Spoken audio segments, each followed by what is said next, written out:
Old Man here, and I am in the process of building a game hoist for my deer hunting and hog hunting. That story is coming right up.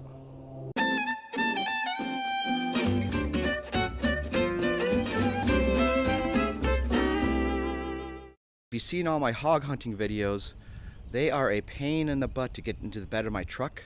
So I've just decided to bite the bullet, buy some materials, and I'm going to be building my own hoist right down at my deer blind that I can just back the truck up to and load the hogs up, and it's going to make life a lot easier. I'll probably save several hours of dealing with these hogs.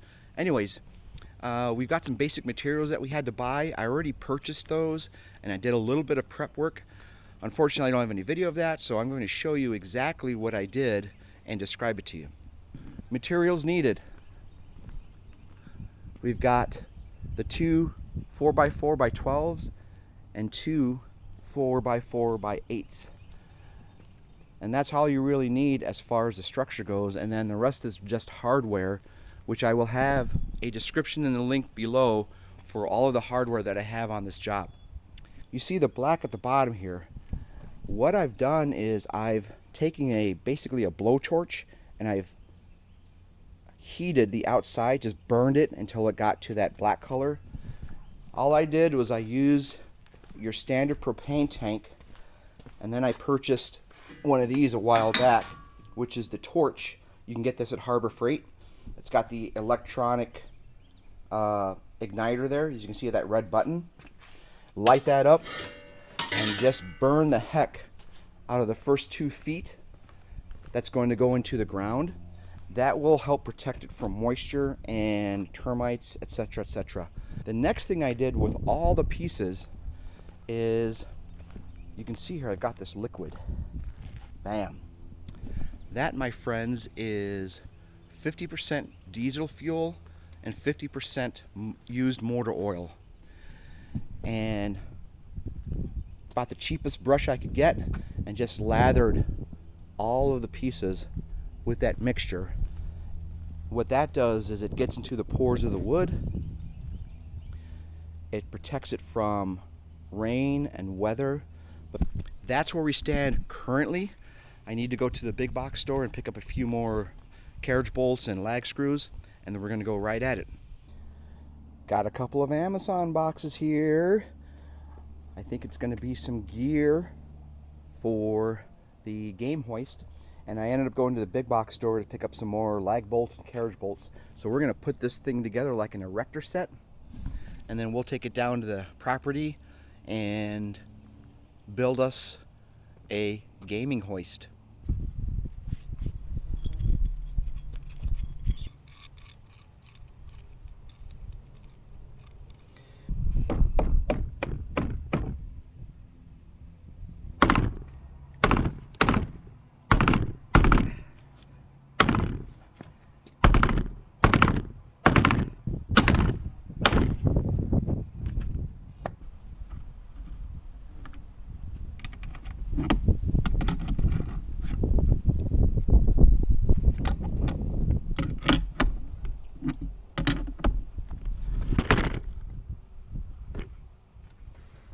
Alright, we're going to do the same thing over here with this one.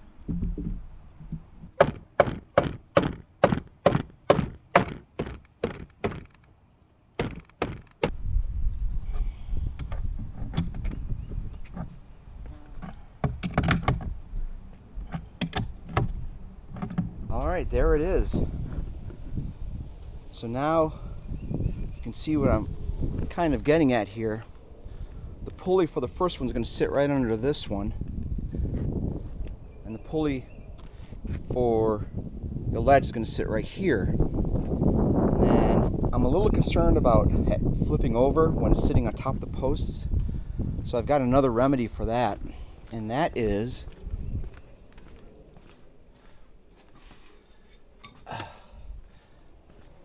I've got these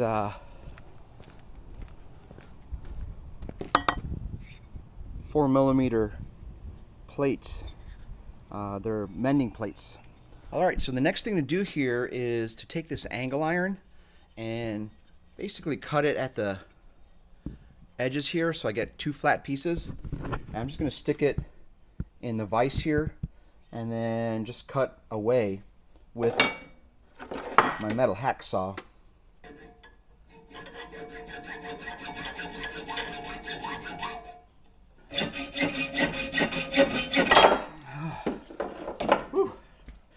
There's one. I'm going to file the edges down so it's not so sharp. I'm not going to bore you with those details.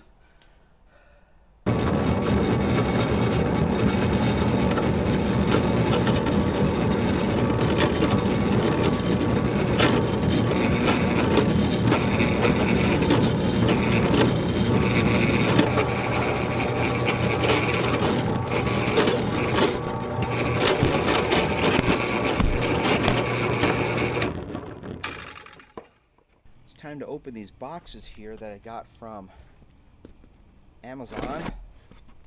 They're proof winch covers. So one's a mini crane scale, 660-pound max cast aluminum housing. These are my pulleys, so check that out. They're smaller than I thought. But 1,100 pounds each these will hold. So let's check this bad boy out. Boat winch. Bam! Right, so what I'm going to do now is I'm going to attach the pulleys onto each one of these blocks.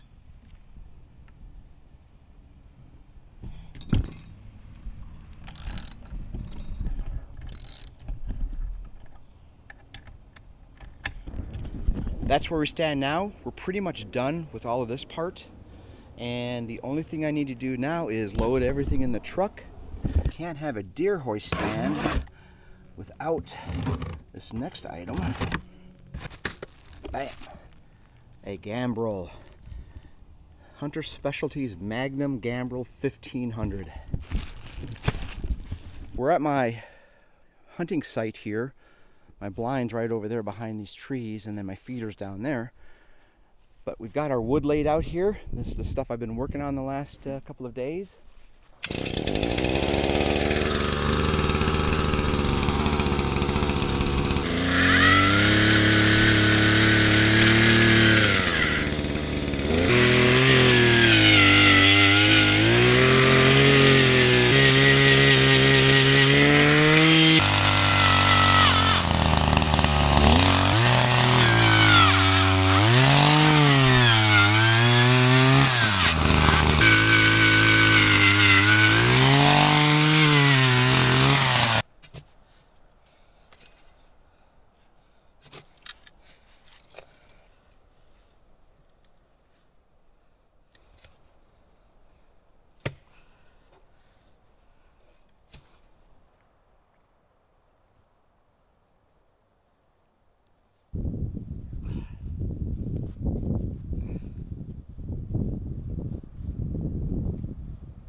Doesn't get too much better than that. Check this out. Not bad for eyeing everything. That bubble's pretty close. Close enough, man. Hey, let's actually...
If you have any questions about how I made this game hoist, leave them in the comments down below and I'll get back to you on those. I've also left a link to all of the items that I used to make this in the description. So if you have any questions on that, hit me up. And what we have here is I have added some cross bracing on the back side of my game lift. The reason for that is when I had the hog hoisted up here, it kept swinging back and forth. Not that it was going to go anywhere, but I wanted to add a little more stability to it when I am hoisting something up here. And what I did here is I just took a 8-foot 4x4, cut it in half, and then cut a 45 on each end. And then I just placed it where the 45 matches up on each end. Dug a little bit of a hole to stick the end in, and then just lag screwed it into the post here. And then what I did here is I drilled 2 half-inch holes and then hammered in 2 half-inch 24-inch rebar sections into the ground to give it a little more stability when it's rocking back and forth. Now when I shake this, it's much more sturdy. I mean, you can just feel it. So that's going to help out a lot here. I'm not going to put anything in the front because I don't want to get in the way of the truck backing up. I want all this clear in here, and then, you know, you walk in front of it and you trip over stuff. So most of the time is going to be spent in the front. That, ladies and gentlemen, we're going to close this one out. Hope you enjoyed this video, and we will see you at the next one. Until next time, ladies and gentlemen, peace out.